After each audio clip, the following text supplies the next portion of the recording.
আমাদের নেক্সট অঙ্কটা দেখো কি বলেছে, consider the following circuit shown in figure, the value of resistance x for which the thermal power generated in it is practically independent of small variation of resistance is, এদের মধ্যে কোন অপশানটা হবে। দেখো কি বলেছে, আমাদের একটা ব্যাটারি আছে, ভোল্টেজ সোর্স ই এবং দুটো রেজিস্ট্যান্স আছে আর এবং আর। এই দুটো আর হচ্ছে ফিক্সড ভ্যালুর, কিন্তু এই আর এর সঙ্গে একটা অন্য রেজিস্ট্যান্স লাগানো আছে এক্স, যার ভ্যালু আমাদের চুজ করতে বলছে ইন টার্মস অফ এক্স, যাতে কিনা আমরা যদি এক্সের স্মল ভ্যারিয়েশন করি, মানে এই রেজিস্ট্যান্সটাকে এক্স রেজিস্ট্যান্সটাকে আমরা যদি সামান্য চেঞ্জ করি, তাহলে এই এক্সের কারেন্ট ফ্লোয়ের জন্য যে জুল হিটটা লস হচ্ছে, যে হিটটা প্রডিউস হচ্ছে বা যে থার্মাল পাওয়ারটা জেনারেট হচ্ছে, সেটা ভ্যারি করবে না। তাহলে দেখো আমাদের প্রথমেই এই পার্টটার ইকুইভ্যালেন্ট রেজিস্ট্যান্স বের করে নিতে হবে। সেটা কি হবে দেখো, আর এবং এক্স আমরা দেখতে পাচ্ছি প্যারালালে আছে, তাই আর ইকুইভ্যালেন্ট যেটা সেটাকে আমি ধরি আর জিরো, সেটা কি হচ্ছে R x by R plus x, এটা আমরা পাচ্ছি। তাহলে সার্কিটটা সিম্পলিফাই হয়ে কি হচ্ছে,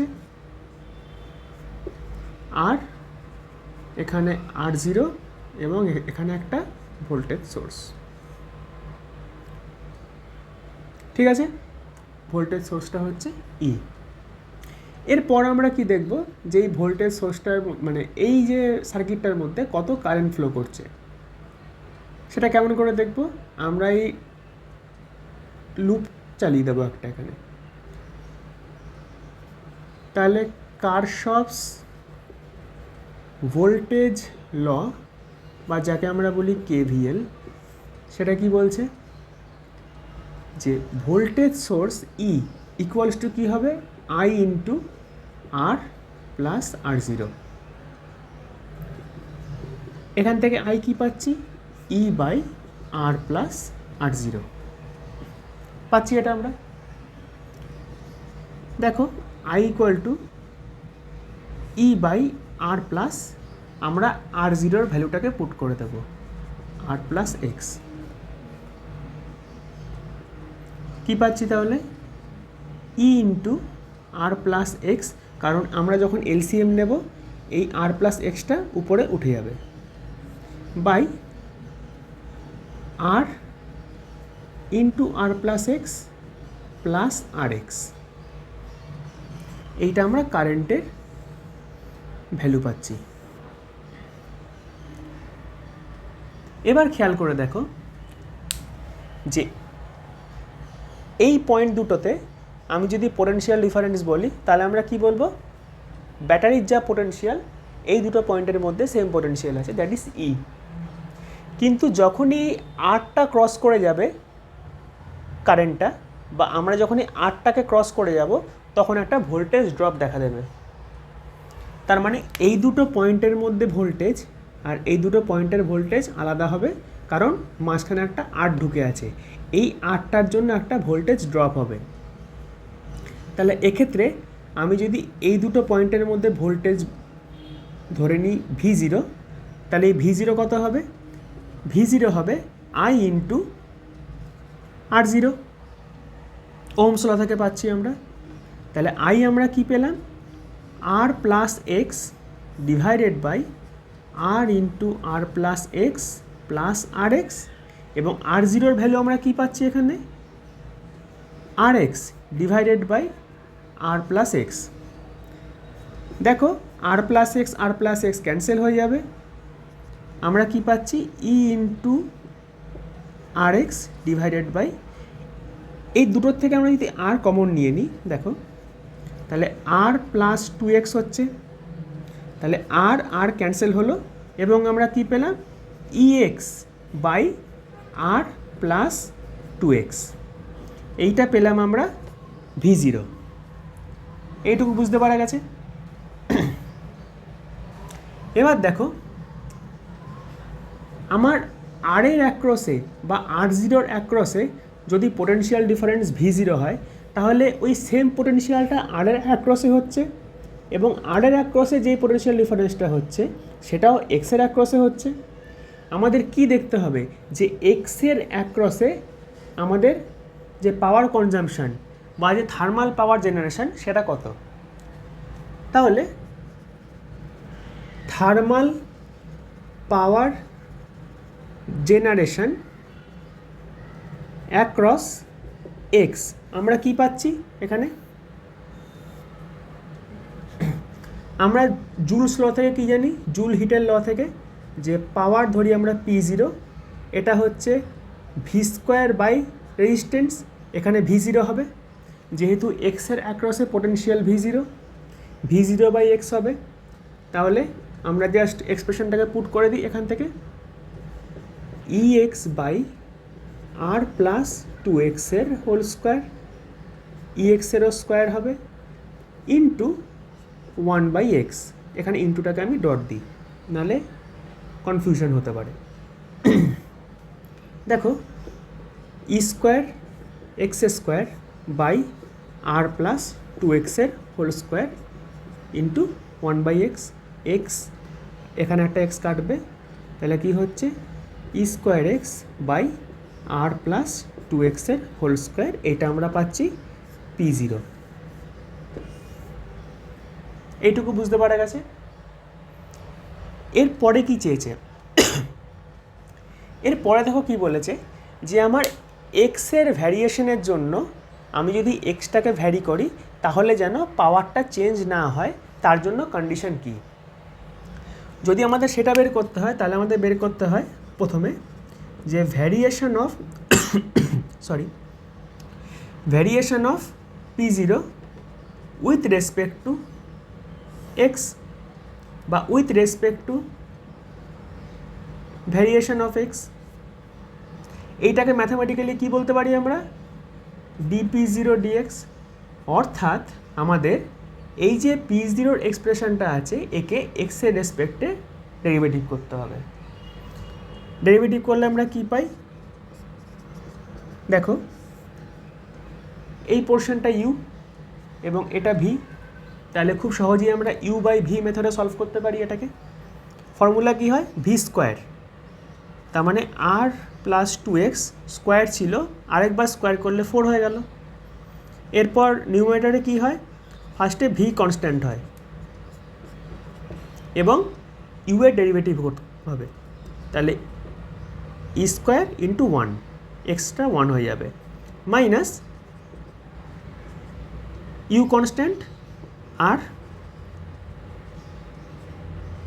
V এর ডেরিভেটিভ হবে, এটা হলো পাওয়ারটা ডেরিভেটিভ।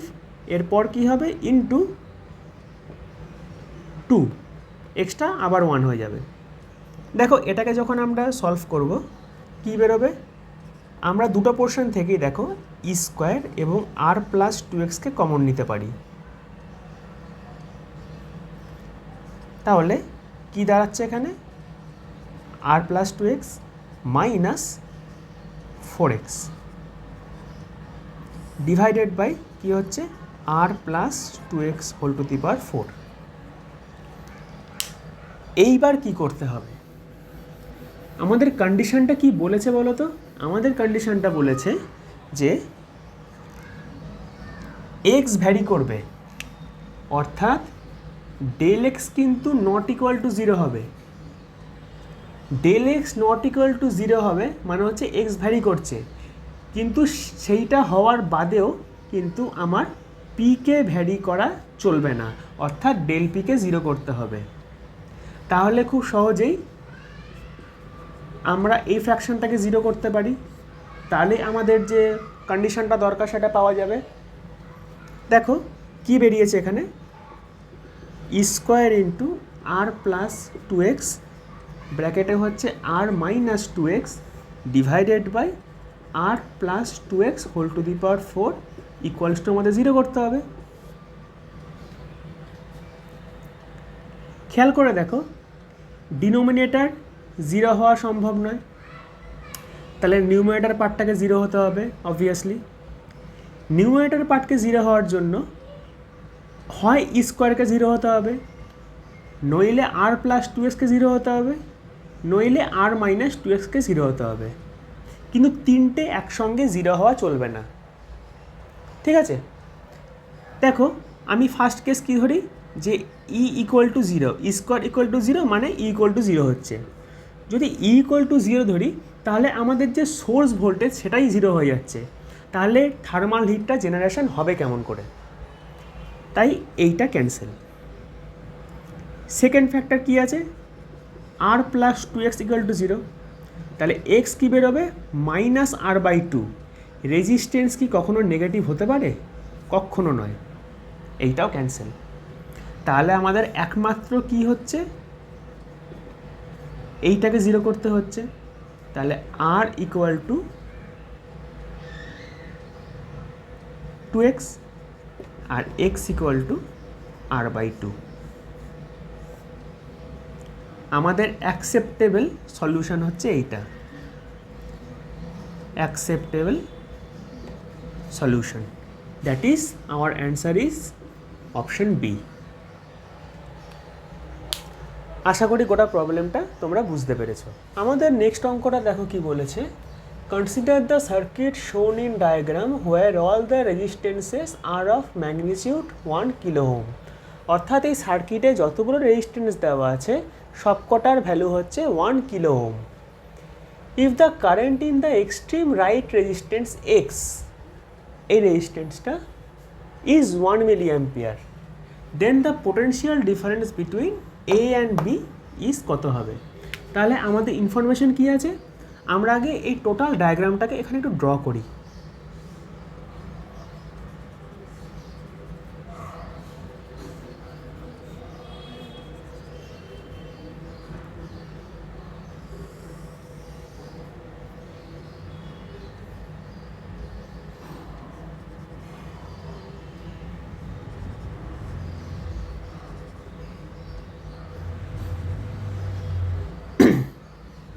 এই পয়েন্টটা এ, এই পয়েন্টটা বি, এবং এদের প্রত্যেকের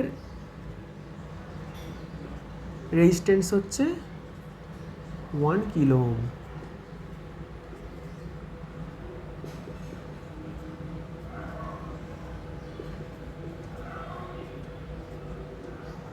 এইটা হচ্ছে এক্স রেজিস্ট্যান্স, এবং আমাদের প্রশ্নে বলে দিয়েছে এই রেজিস্ট্যান্স দিয়ে 1 মিলি অ্যাম্পিয়ার কারেন্ট পাস হচ্ছে। একটা জিনিস তোমরা লক্ষ্য করবে যে এই অঙ্কটা সলভ করার জন্য আমাদের অলমোস্ট কোনো ক্যালকুলেশন করতে হবে না, সিম্পলি কিছু বেসিক কনসেপ্ট এবং ভোল্টেজ ড্রপের কনসেপ্ট দিয়ে, বা আমরা যদি বলি যে কার্শফ ভোল্টেজ ল এর কনসেপ্ট দিয়ে আমরা অঙ্কটা সলভ করে দেব, এবং কত ফাস্ট সলভ করব সেটা দেখো। খুব ভালো করে বুঝবে এই জায়গাটা। দেখো এই রেজিস্ট্যান্সটা এক্স যেটা বলেছে তার রেজিস্ট্যান্স হচ্ছে 1 কিলো ওহম, এবং এই রেজিস্ট্যান্সের মধ্যে দিয়ে 1 মিলি অ্যাম্পিয়ার কারেন্ট পাস করছে। তাহলে এই দুটো পয়েন্টের মধ্যে আমি পোটেনশিয়াল ডিফারেন্স কত বলতে পারি, from Ohm's law 1 kilo ohm into 1 milli ampere, V equal to I R বলতে পারি আমরা এটা। তাহলে 1 ইন্টু 10 কিউব আর 1 into 10 to the power minus 3, 10 cube আর 10 to the power minus 3 cancel হবে, অতএব 1 হবে। 1 কি, 1 ভোল্ট। এবার দেখো এই যে এই দুটো পয়েন্টের মধ্যে আমরা ভোল্টেজ কত পেলাম, 1 ভোল্ট। এটা বুঝতে পারা গেছে। নেক্সট, এই দুটো পয়েন্টের মধ্যে ভোল্টেজ 1 ভোল্ট এবং কারেন্ট পাস হচ্ছে 1 মিলি অ্যাম্পিয়ার, কিন্তু কারেন্ট তো এইখানেও তাহলে 1 মিলি অ্যাম্পিয়ার হবে, কারেন্ট এইখানেও 1 মিলি অ্যাম্পিয়ার হবে, এই কারেন্টটাই তো এখান থেকে পাস হয়ে যাচ্ছে। ঠিক আছে, তাহলে দেখো এইখানে একটা ভোল্টেজ পাচ্ছি আমরা 1 ভোল্ট, কিন্তু সেই ভোল্টেজটা হচ্ছে ড্রপড ভোল্টেজ, মানে এই 1 কিলো ওহমের অ্যাক্রসে একটা ভোল্টেজ ছিল, সেই ভোল্টেজটা ড্রপ করে হয়েছে 1 ভোল্ট। কেন? এই 1 কিলো ওহম রেজিস্ট্যান্সটা এখানে আছে বলে। বুঝতে পারা গেছে এটা? যদি তাই হয় তাহলে আমি কি বলতে পারি যে 1 ভোল্ট আর এই রেজিস্ট্যান্সটার মধ্যে দিয়ে যদি আমি বের করতাম যে এই দুটো পয়েন্টের মধ্যে ভোল্টেজ ড্রপ কত, তাহলে কি বলবো, আবার same 1 kilo ohm into 1 milli ampere, অর্থাৎ এইটাও বেরোবে 1 ভোল্ট, ছিল 1 ভোল্ট, আরও 1 ভোল্ট গেন হলো। আমি যদি কারেন্টের ডাইরেকশানে যাই তখন ড্রপ হবে, কিন্তু আমি আসছি রিভার্সে, তাহলে 1 ভোল্ট গেন হলো। তাহলে এই দুটো পয়েন্টের মধ্যে ভোল্টেজ কত হলো, 1 + 1 = 2 ভোল্ট। এই ক্যালকুলেশনটা তোমরা আশা করি বুঝতে পেরেছো, কারণ এই সিম্পল ক্যালকুলেশনটাই বারবার রিপিট হবে। দেখো খেয়াল করে,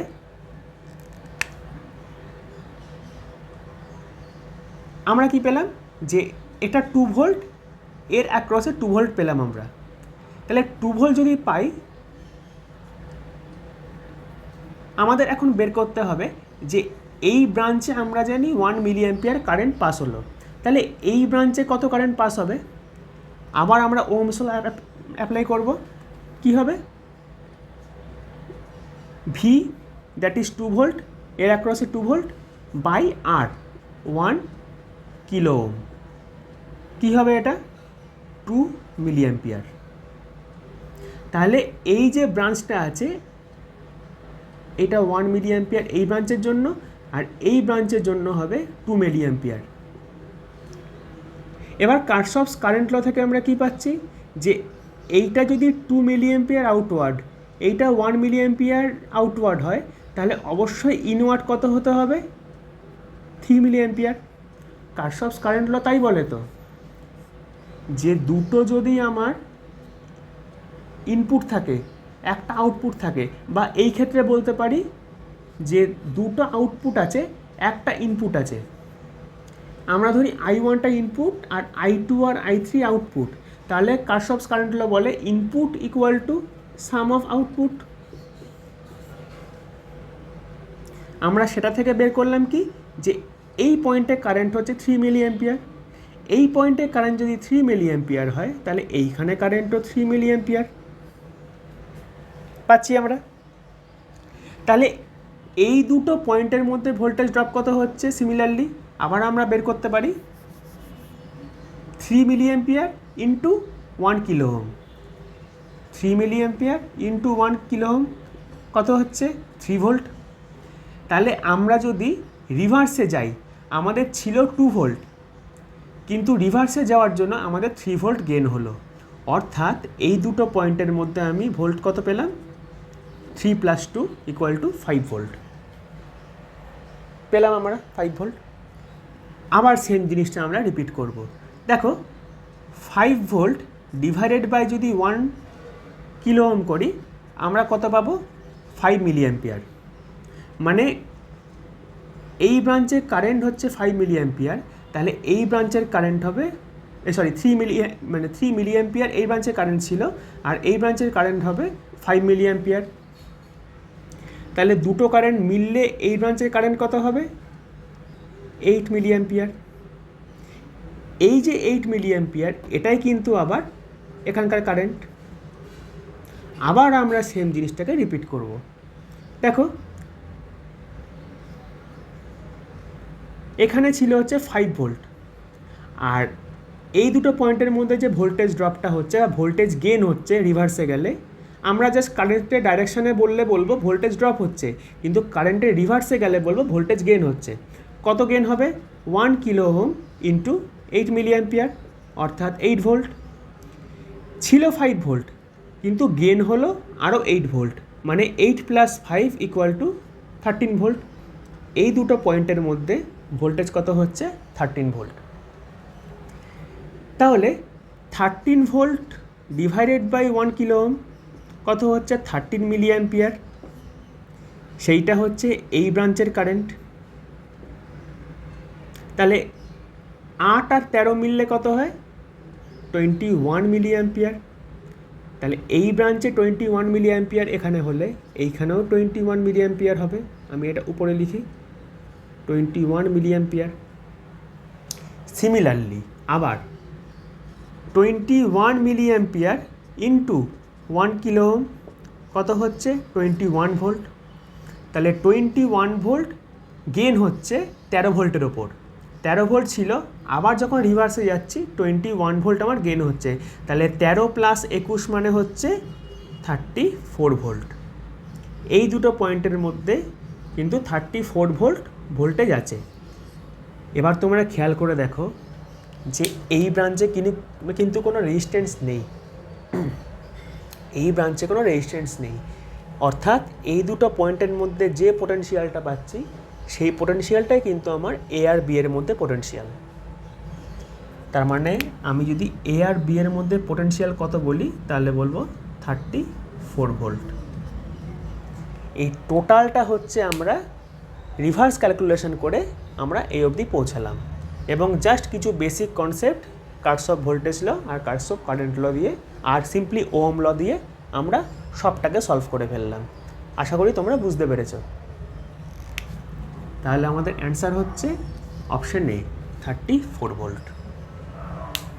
ওকে, তাহলে আমরা পরের অঙ্কে মুভ করি এবার। তাহলে আমাদের এই কারেন্ট ইলেকট্রিসিটি চ্যাপ্টারের যে শেষ প্রবলেম কি বলেছে আমরা দেখি। Find the current flowing through the 3 ohm resistor in the circuit.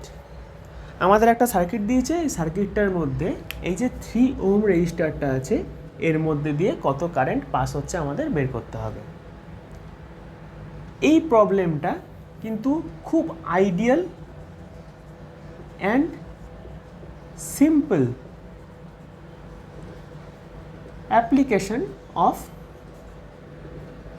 কারশফস voltage law বা KVL। যাদের কারশফস ভোল্টেজ ল বুঝতে সমস্যা আছে বা বুঝতে অসুবিধা হয় যে কেমন করে কারেন্টের ডাইরেকশন নেগেটিভ পজিটিভ বা লুপ কেমন করে চালাতে হয়, তারা এই প্রবলেমটা খুব ভালো করে লক্ষ্য করো। এই একটা প্রবলেম যদি তোমরা ভালো করে বুঝতে পারো তোমাদের কাছে কারশফস ল একদম জল হয়ে যাবে। আমি ফার্স্টে কারশফস লয়ের কিছু রুল বলে দিচ্ছি, সেগুলো তোমরা একটুখানি ভালো করে মনে রাখবে। দেখো, rule number 1, first, take a specific direction of loop. আমি আগে রুলগুলোকে একটু লিখে নিই, তারপর আমি অ্যাপ্লিকেশন করে মানেটা তোমাদের বুঝিয়ে দেবো। এটা আমাদের ফার্স্ট পয়েন্ট। সেকেন্ড পয়েন্ট, আমরা কি জানি একটা ইএমএফ বা ব্যাটারি, এইটা পজিটিভ টার্মিনাল আর এটা নেগেটিভ। মনে রাখবে যখন নেগেটিভ টু পজিটিভ যাওয়া হয় তখন আমরা অলওয়েজ প্লাস ভি লিখব, আর যখন পজিটিভ টু নেগেটিভ আমরা মুভ করব তখন মাইনাস ভি লিখব। ঠিক আছে। পয়েন্ট নাম্বার 3, যখন লুপ ডাইরেকশন আর কারেন্টের ডাইরেকশন এই দুটো সেম হবে এবং আমাদের যাওয়ার পথে যদি কোনো রেজিস্ট্যান্স পড়ে, যার রেজিস্ট্যান্স হচ্ছে আর এবং কারেন্ট আই, সেক্ষেত্রে কি হবে, আমরা ভোল্টেজ ড্রপ নেব, মানে মাইনাস আইআর নেব। বুঝতে পারা গেল? এটা যেহেতু ড্রপ হচ্ছে বা কমছে আমরা তাই মাইনাস নিচ্ছি। এবার লুপ ডাইরেকশন যদি নট ইকুয়াল টু কারেন্টের ডাইরেকশন হয় তাহলে আমরা উল্টোটা নেব, দ্যাট ইজ ভোল্টেজ গেইন, মানে প্লাস আইআর নেব। এই তিনটে ল হচ্ছে কারশফস ভোল্টেজ ল অ্যাপ্লাই করার আমাদের পাথ। এবার আমি অ্যাপ্লাই করে দেখিয়ে দিচ্ছি এই তিনটে ল কেমন করে ভ্যালিড হচ্ছে। দেখো, আমি একটু রেড দিয়ে মার্ক করি তাহলে সুবিধা হবে। দেখো, this is 42 volt, this is 12 ohm, this is 6 ohm, this is 3 ohm, 35 ohm. দেখো ফার্স্ট পয়েন্ট কি বলেছি, আমি একটা স্পেসিফিক ডাইরেকশন অফ লুপ নেব। ধরি লুপটা নিচ্ছি আমি ক্লকওয়াইজ, ঠিক আছে। আমি দুটো সার্কিটের ক্ষেত্রেই বা এই সার্কিটটার যে দুটো ভাগ আছে এই দুটো ভাগের ক্ষেত্রেই আমি একটা স্পেসিফিক ডাইরেকশন মানে ক্লকওয়াইজ দিকে লুপ নিলাম। নেক্সট ধরি এইখান থেকে যে কারেন্টটা বেরোচ্ছে দ্যাট ইজ আই, এখান থেকে আই কারেন্ট যাচ্ছে, এইখানেও আই কারেন্ট যাচ্ছে, কিন্তু এই পয়েন্টে এসে কারেন্টটা দুভাগে ভাগ হয়ে যাচ্ছে। একটা ভাগ কি হচ্ছে I1, আরেকটা ভাগ কি হচ্ছে I মাইনাস I1। বোঝা গেল না? এটা খুব সহজ ব্যাপার।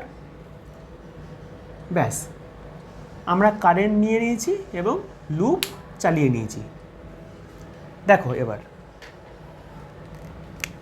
একটু নাম দিয়ে দিই, A B C D E F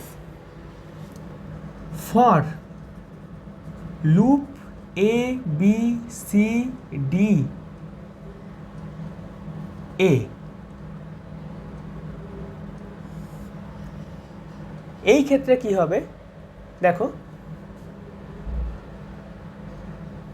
আমি বি পয়েন্ট থেকে স্টার্ট করছি, বি পয়েন্ট থেকে স্টার্ট করে লুপ ঘুরে আমি আবার বিতে আসবো। তাহলে বি পয়েন্ট থেকে স্টার্ট করলে সবার প্রথমে আমি কি পাচ্ছি দেখো 42 ভোল্ট পাচ্ছি, কিন্তু টার্মিনাল দেখো আমি নেগেটিভ থেকে পজিটিভে যাচ্ছি। তাহলে রুল নাম্বার 2তে কী পাচ্ছি আমি, যে নেগেটিভ থেকে পজিটিভে গেলে প্লাস ভি নিতে হবে। তাহলে নেগেটিভ থেকে আমি যেই পজিটিভে যাচ্ছি আমি নেব প্লাস 42 ভোল্ট বা 42ই লিখি শুধু এখানে। নেক্সট পয়েন্ট এ থেকে পয়েন্ট ডিতে যাচ্ছি, দেখো লুপের ডাইরেকশন ক্লকওয়াইজ এবং কারেন্টের ডাইরেকশনটাও সেম, তাই তো? যদি এই ক্ষেত্রে সেম হয় তাহলে আমি কি পাচ্ছি, যে ভোল্টেজ ড্রপ হবে, অর্থাৎ মাইনাস আই ইন্টু 12। নেক্সট আমি ডি থেকে সিতে যাব, ডি থেকে সিতে গেলে দেখো আমার কারেন্টের ডাইরেকশন আর লুপের ডাইরেকশন এই ক্ষেত্রেও সেম হচ্ছে, তাহলে আবার আমি একটা ভোল্টেজ ড্রপ পাবো ইন্টু 6। সি থেকে বিতে কোনো রকম কম্পোনেন্ট নেই, তাই এই টোটালটা ইকুয়াল টু 0 হবে। এইটা হচ্ছে কারশফস ভোল্টেজ ল অ্যাপ্লাই করার নিয়ম। এটাকে একটু সিম্পলিফাই করি আমরা, কি পাচ্ছি দেখো, একটু সাইড চেঞ্জও করে নেব এটাকে, that is 12i plus 6i minus 6i1 equals to 42। That is এখানে লিখি 18i minus 6i1 equal to 42। আমি যদি 6 দিয়ে কাটি 3 6 18, 6 কে 6, 6 7 42, তাহলে 3i minus i1 equals to 7 হচ্ছে, আমরা পাচ্ছি from the first loop, equation 1 এটা। সিমিলারলি আমরা যে লুপ ফর লুপ দেখো D E F C D, D E F C D, এই লুপটার ক্ষেত্রে কি পাচ্ছি, আমি সি থেকে স্টার্ট করছি বা আমি ডি থেকে স্টার্ট করি, সব থেকে সুবিধা। দেখো কারেন্ট কত আই মাইনাস I1, এবং দেখো লুপের ডাইরেকশন আর কারেন্টের ডাইরেকশনটা সেম, তাহলে আমি ভোল্টেজ ড্রপ পাবো, ঠিক আছে। তাহলে মাইনাস 3 ইন্টু I1। ই থেকে এফে যাব, দেখো প্লাস থেকে মাইনাসে যাচ্ছি, অর্থাৎ প্লাস থেকে মাইনাসে গেলে কি হবে, মাইনাস ভি নেব আমি, তাহলে মাইনাস 35। নেক্সট আমি এফ থেকে সিতে কোনো কম্পোনেন্ট পাচ্ছি না। এইবার খেয়াল করে দেখো সিডি ব্রাঞ্চের ক্ষেত্রে, সিডি যে ব্রাঞ্চটা আছে সেখানে লুপের ডাইরেকশন আর কারেন্টের ডাইরেকশনটা উল্টো আছে। যেই উল্টো হলো আমি এখানে ভোল্টেজ গেন নেব, অর্থাৎ plus I minus I1 into 6, এইটা ইকুয়াল টু 0 হবে। ক্লিয়ার হয়েছে এই জায়গাটা? তাহলে দেখো কি পাচ্ছি, minus 3i1 minus 35 plus 6i minus 6i1 equal to 0। এখানে 6 আর 3 মিলে -91 হচ্ছে, এবং আমি পাচ্ছি হচ্ছে 6i - 9i1 ইকুয়ালস টু 35। এইটা আমরা পাচ্ছি, এইটা ইকুয়েশন 2।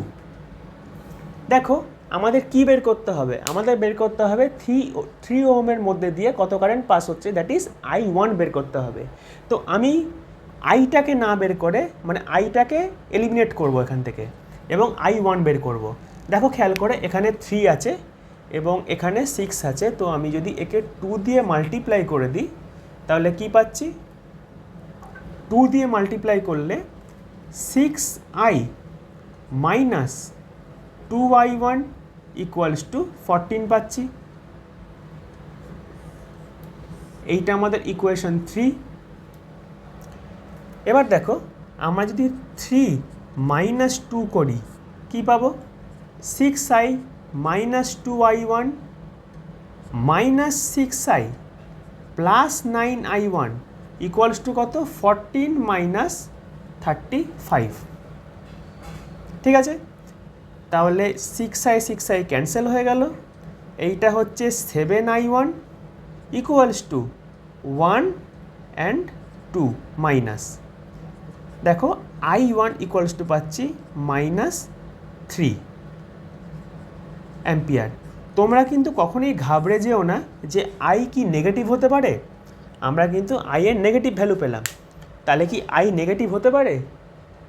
মনে রাখবে এই যে নেগেটিভ ভ্যালুটা পেলাম এর কারণ হচ্ছে, মনে রাখতে হবে আমরা অ্যাকচুয়াল যে কারেন্টের মানে i1-এর ডাইরেকশনটা ধরেছিলাম ক্লকওয়াইজ, মানে রাইট হ্যান্ড সাইডের দিকে, এইটা অ্যাকচুয়ালি উল্টো হবে।